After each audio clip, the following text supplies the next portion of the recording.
Tuesday training. We are talking about repeatable client wins today versus getting lucky and not knowing how to repeat that. We've been talking uh, in a very exciting backstage conversation already about client wins.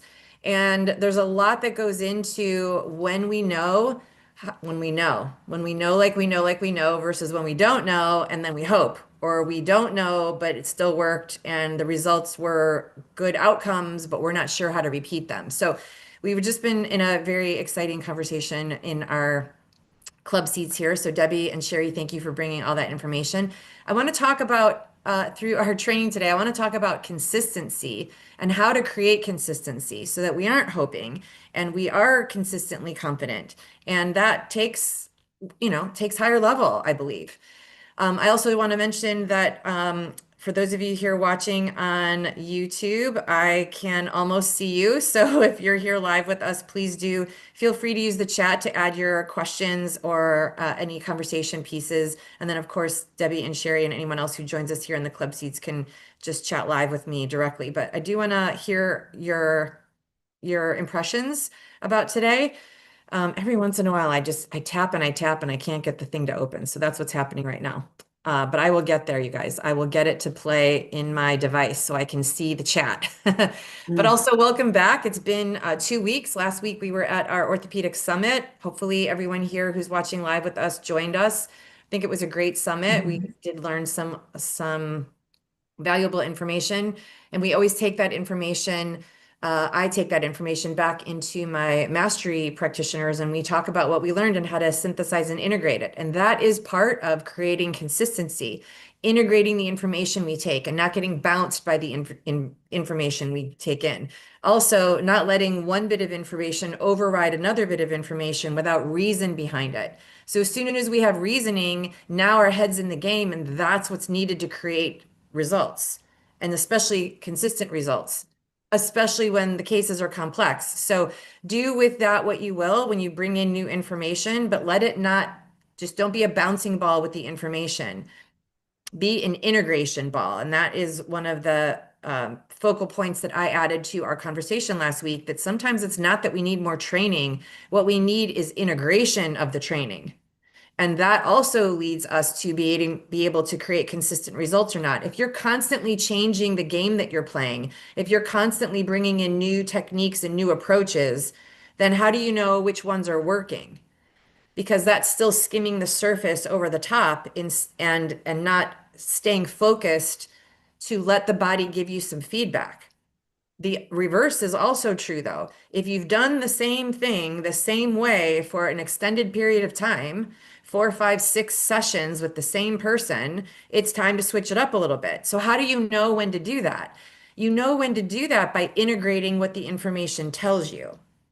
So, one of the questions we were covering here in our club seats was, well, what does this do? And what part of the body is this? And how do I figure out what I need to know about that?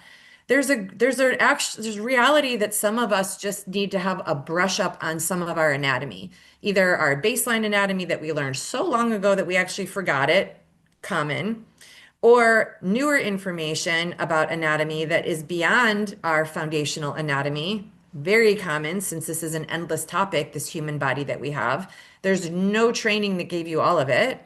Even if you listened to all of it and played it all back on replay, there's no training that gave you all of it. This is an endless muse.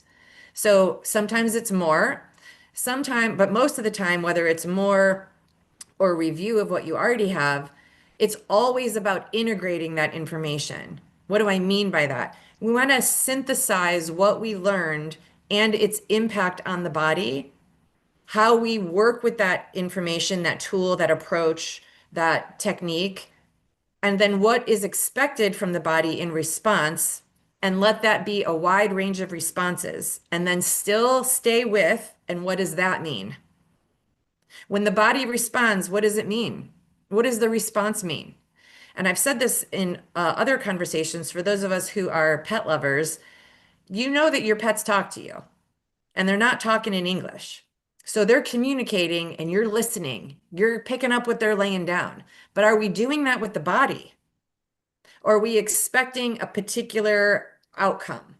We like do the thing, and then the body should do the thing, and then the thing should be done.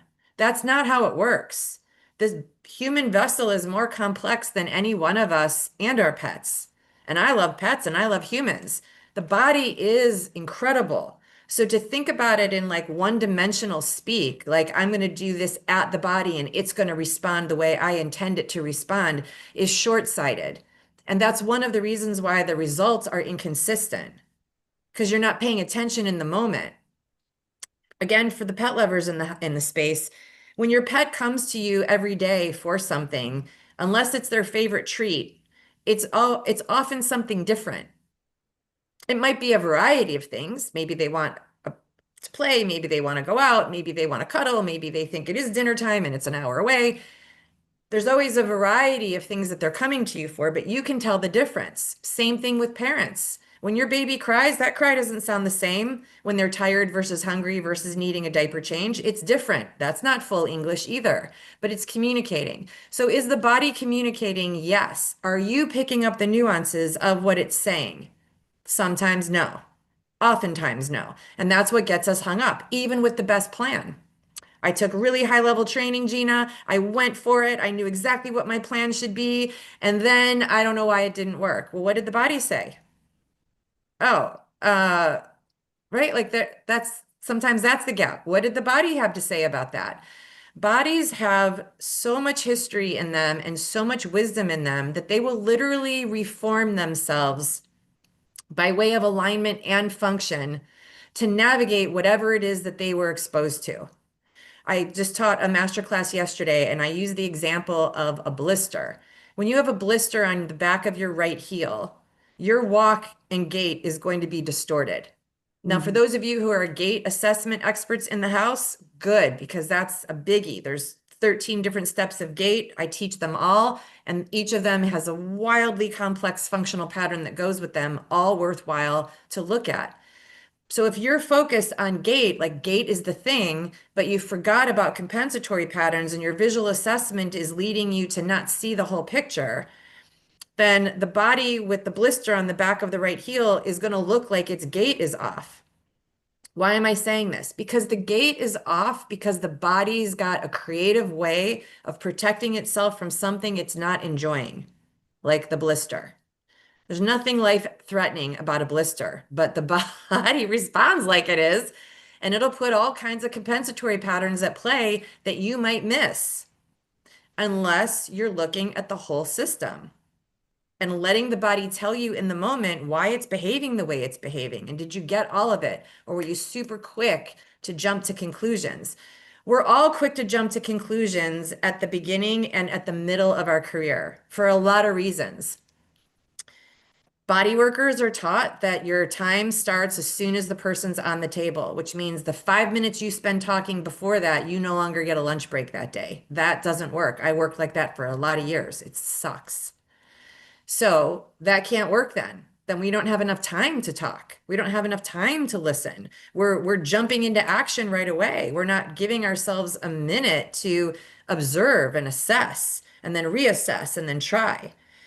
Same thing goes for movement people. Like you're going to get them in, class starts at 9 o'clock. You got to give them a warm up. You got to give them a stretch. You got to do this. You got to do that before we do this and then get to our apex, whatever the movement is, or it's a choreography like in yoga or Pilates. And you got to get them moving because time is ticking. And we got to get the whole class in right side and left side, so many reps on each side before time runs out. Like we're taught to just get in and get acting quickly instead of pause and assess and then make meaning out of that assessment. So we end up creating more difficulty for ourselves the more advanced we get when we resort back to beginner level application. And there's got to be a place where you allow yourself to grow past that. Where is that? It's now if you're listening and this is lighting you up. It's like right now, probably was yesterday, but let's do now. We also talked in the green room in our club seats here before we came live on YouTube. We talked about the insistence of not one, but multiple clients coming in with adamancy about what their treatment plan needs to be based on an IG expert, an Instagram, a social media post. My friends, I get it. None of us has any attention span anymore. It's like 4 seconds or less. I mean, in order for you guys to stay here and listen to me, you either have to already know me and like me to stay here, or I have to grab you with a hook at the beginning of this video, or you've already tuned out. And so for the multiple handfuls, hi everybody on YouTube, for the multiple handfuls who are still here listening, I would bet that most of them already know me. And I'm not being demeaning to myself. I know that I'm providing value right now, but we don't perceive value in time anymore. We think that everything needs to be in a 4 second soundbite. So do the people we're in service to. That's a problem. And once the expert has shared their tip on social media, the game is played so that they don't create the solution. They just create enough doubt that you come back for more. That's the algorithm game.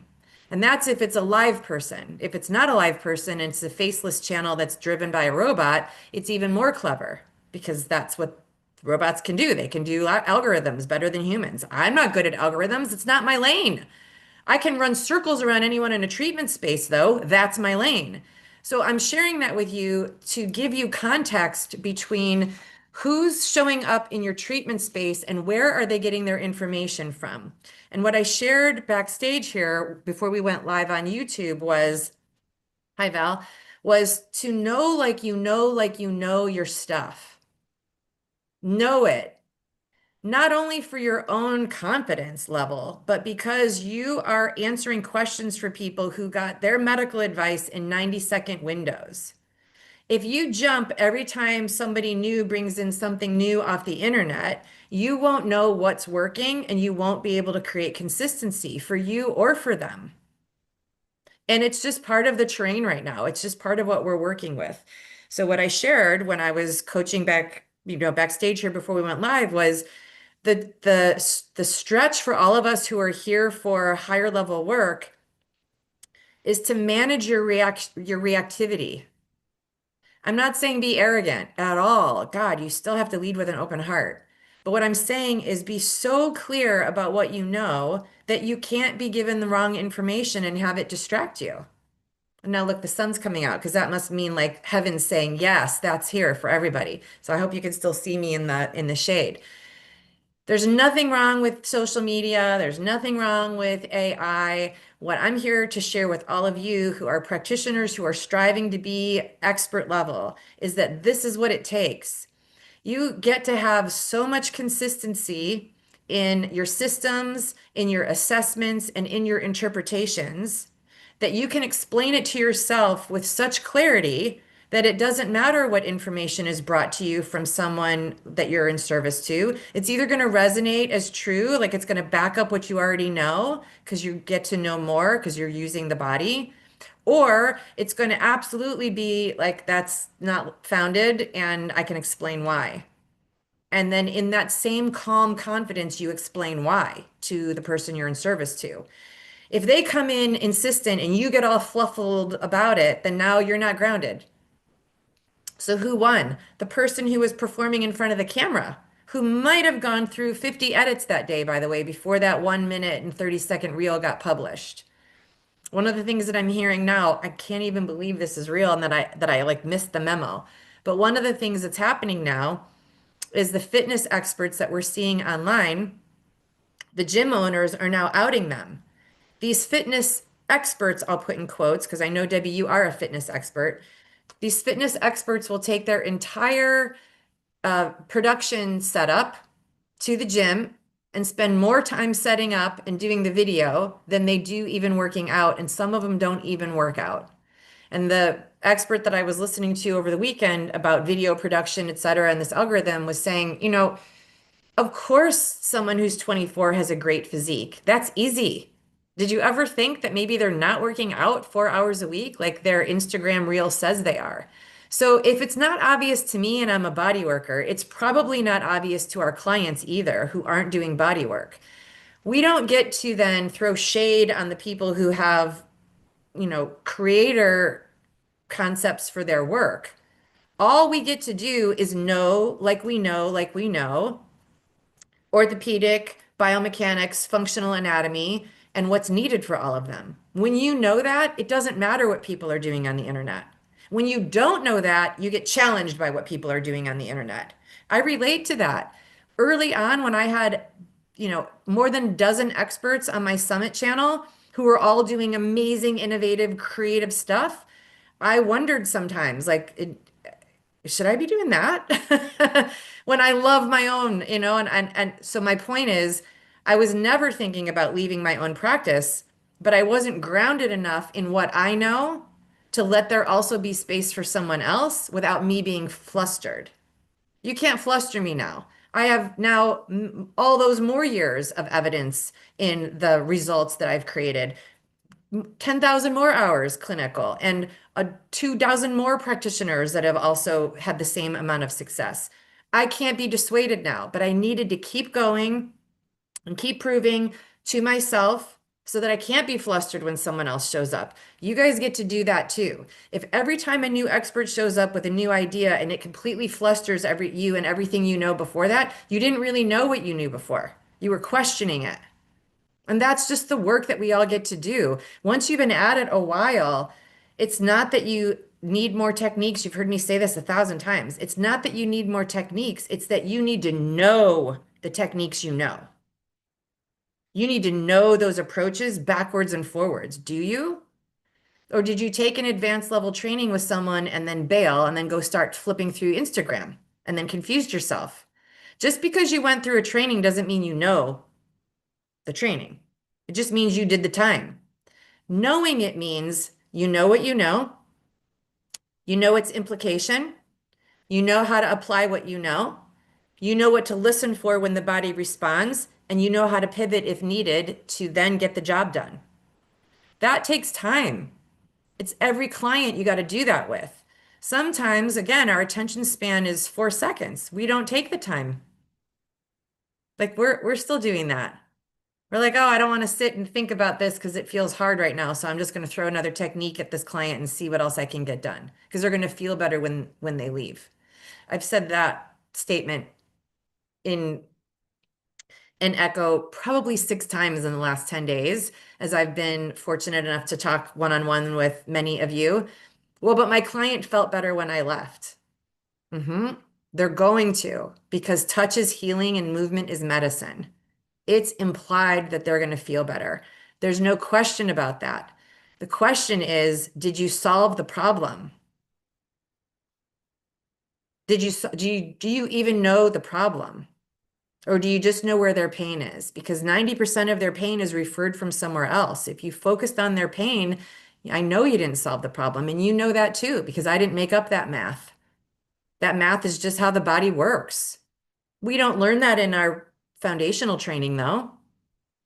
In our foundational training, they're teaching us the ropes. They're not given stats and metrics and repeatable patterns and systems. That's not what foundational training is about. That's what you learn afterward. And once you learn it, you still get to apply it. And then here's the key. You get to create results so that you have your own metrics that you can rely on. I know that I create this result consistently over time. And the result is not that they felt better when they left. Because again, did you solve the problem or did they just feel better? It's implied they're going to feel better, but what are you actually up to with them? You want to solve the problem that they have? Did you do that?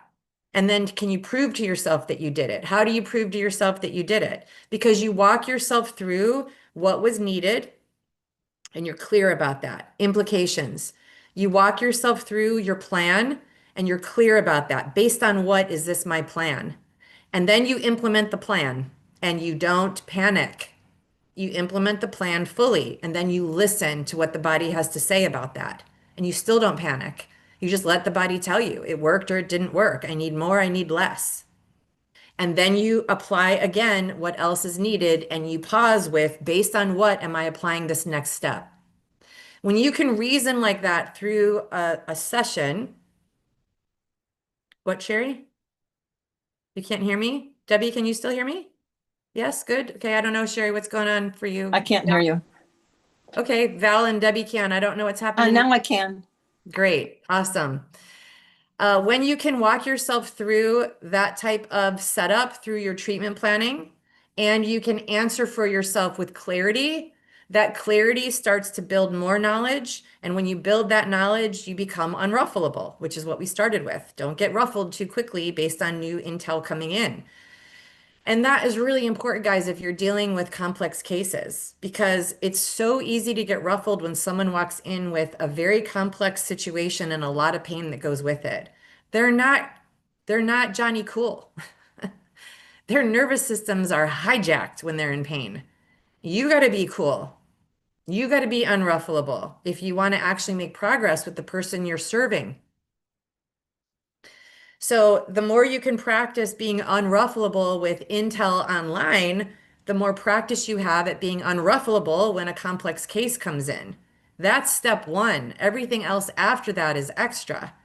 If you're running blind or you're overwhelmed or you're anxious about your results, then you're probably not recalling all of your skill anyway, because you're busy being anxious.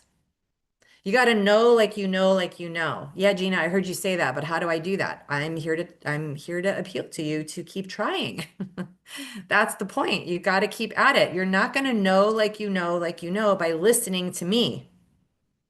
You're going to be encouraged by me to go do the things I'm inviting you to do, to go learn the things I'm inviting you to piece together, to fill in the gaps, and then apply them. I can teach you what gets to fill the gap. I can't get you to apply it. So I can't build your skill for you. I can just show you what's needed that you get to go implement.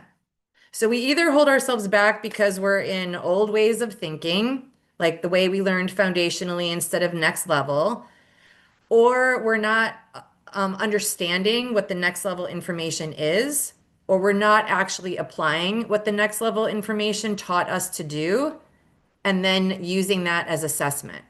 And when you hold yourself back on any one of those branches, you'll continue to hold yourself back. That's the point. And when you hold yourself back, you're not creating consistent results because you are holding yourself back.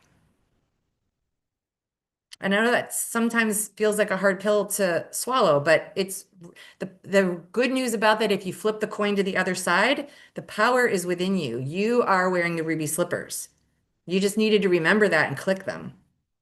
You got to do the work for sure, but there's no power outside of you that's being dangled in front of you. You're the power. You've always been the power.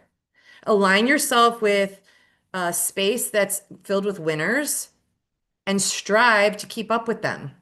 And then strive to be ahead of them. And then take yourself to the next step.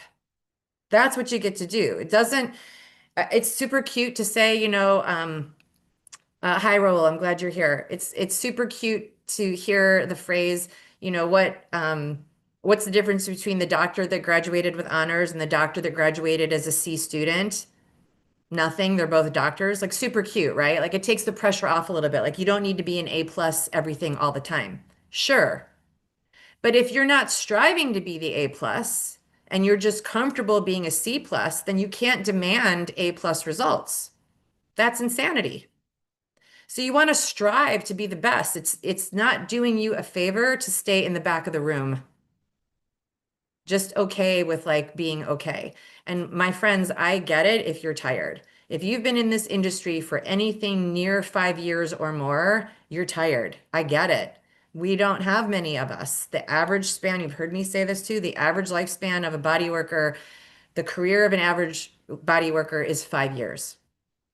And that's across the movement and manual board. That's atrocious. It hasn't changed since 1993 when I started. So we're not getting any better, which means those of us who are still hanging around, we're tired. We're tired. Sometimes we're confused. Sometimes we feel like maybe we're just not good enough. We should just give up, but there's too many people that need us, but we're always giving and our cup isn't full. Like I get all that. I'm not really here to talk about that right now, but it weighs in on why we don't strive after a certain point. You're like, "Oh, wait a minute. You mean all the work I've been doing so far wasn't enough?" I didn't say that. What I'm saying is that what you're asking for at this stage of the game is asking something more of you than what you've already put in. That's just the difference. So in order to create consistency, you need a system. What is the system? Oh, I wait till they come in. Okay, got it. But what's your system when they come in? How would you describe your system to yourself or to me? What's the system? I do a little bit of this and a little bit of that. It's not a system. What's your system? I know what I do. I do these types of assessments. I do those types of assessments. Then I do this. Then I do that. Then I check for this. Then I do that.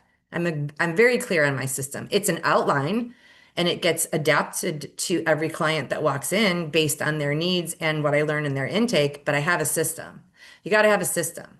You got to have assessments that tell you what's needed and whether what you did worked.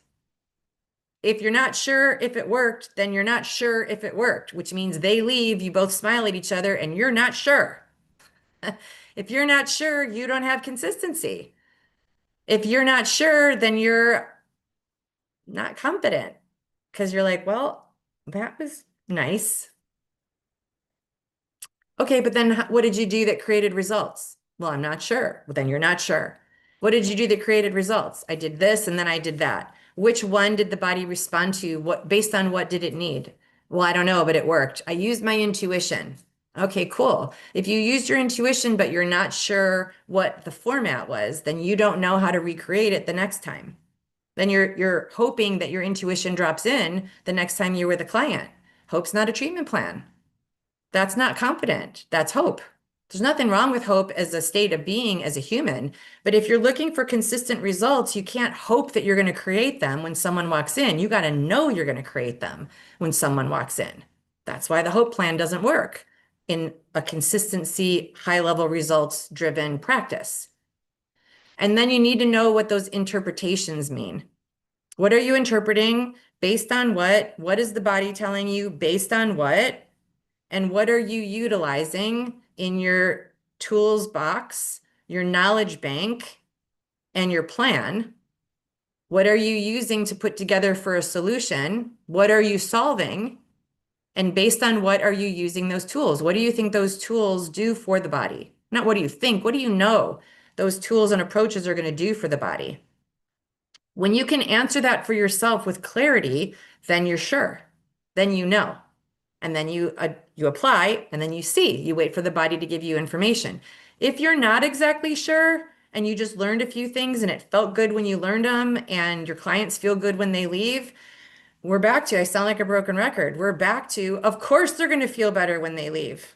Because anytime you touch them, it's healing, and anytime they move, it's medicine.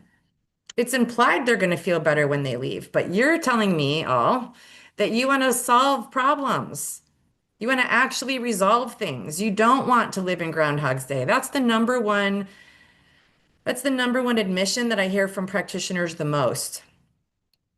They love what they do. They love their clients love them back. These are all favorable. And they're running on Groundhog's Day. And especially that one client that they really like, who's in a lot of pain, who keeps coming back with the same pain. And I thought I fixed it, but then they came back a week later or a month later with the same pain. They came back a month later, they didn't cause the pain. With respect, I say, you didn't resolve it. No, no, Gina, they caused it. I know because I know what they do in their lifestyle.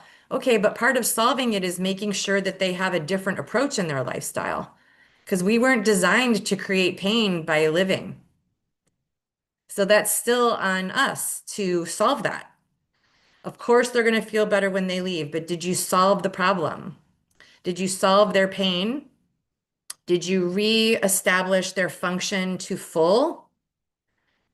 Are they able to go long periods of time after they see you, still feeling better and improved? And do you know after the first session what's needed in the second one? Can you already foreshadow and forecast what's needed based on your interpretation of what they brought to you and the complexity of that? If you don't know that yet, then that's the next step of growth because that's what's needed for consistency. I feel like when practitioners are like, yes, just tell me what to do and I'll do it. It's so noble, but there's just a wider breadth of therapeutic and clinical reasoning beyond the to-doing. And if we're still into doing, that's that part of us that's holding ourselves back into beginner land service instead of allowing ourselves to now embody expert level status, which requires different thinking. It's less to doing and more reasoning. You're using your brain much more and and having clarity about that. If you're using your brain and you still feel confused, that's no problem. You're just in the middle. You're just learning. That's just the feeling of learning. That's all. And again, it matters to align yourself with a learning environment that's going to outline all of that for you, explain it to you in a way that works for you. If Debbie was still here, she would say, and hold you accountable to make sure that you get the work done. Because we say that we're going to finish stuff. 80% of online courses don't get completed. I think it's actually more like 85% now. It continues to grow. That's why for those of us who want to do online courses, they sell, but they don't get completed. So that doesn't really make you more money when you're not actually changing the world with your intel. I recommend aligning yourself in a community that is striving and aim to be at the front of the pack with them, not sitting in the back. And align yourself if it serves you to be with a mentor who knows how to solve it so they can get you there faster. One of my favorite things to do when I'm teaching is to actually admit the mistakes I've made so that you can learn from my mistakes and not repeat them. Now, what's happened is I have compressed time for you. I made it quicker for you to learn from my mistakes and save yourself the time. And then also teach you the system that I use that I know that works. So I there was somebody that was joining us regularly who said she meaning me, talks about training all the time. Yes, I do. Here's why. You chose the body as your muse. You'll spend your lifetime learning about it and not learn all of it. And if you want to learn it quicker, you should line up with someone who figured it out a step ahead of you, or you're taking the slow train. And I say that with respect because that's just how the math works. It's not a fault for me to offer you an easier, quicker path. It's bogarting that opportunity if I don't share it. So again, it's tempting to get ruffled when people bring in controversial or differing opinions. But when you know, like you know, like you know, you won't be ruffled. You'll just see the clarity through it. The same thing goes whether someone's talking about me and my training or you and your clinical work and your approach to what their problem is. You want to know like you know, and it takes a minute. First time that was said, I was like, oh my God, do I sound like a saleswoman? That's the last thing on planet that I ever want to do. And then I had to think about it and like reason through it and see their side of it and see what I said and then be like, okay, here's the through line. Now I'm clear. You can say that 100 more times to me and I won't be ruffled because I reasoned through it. It's the same thing with working with bodies. You got to bring the same kind of complexity 100 times and work through it so that the 101st time that someone brings it, you're like, I got this.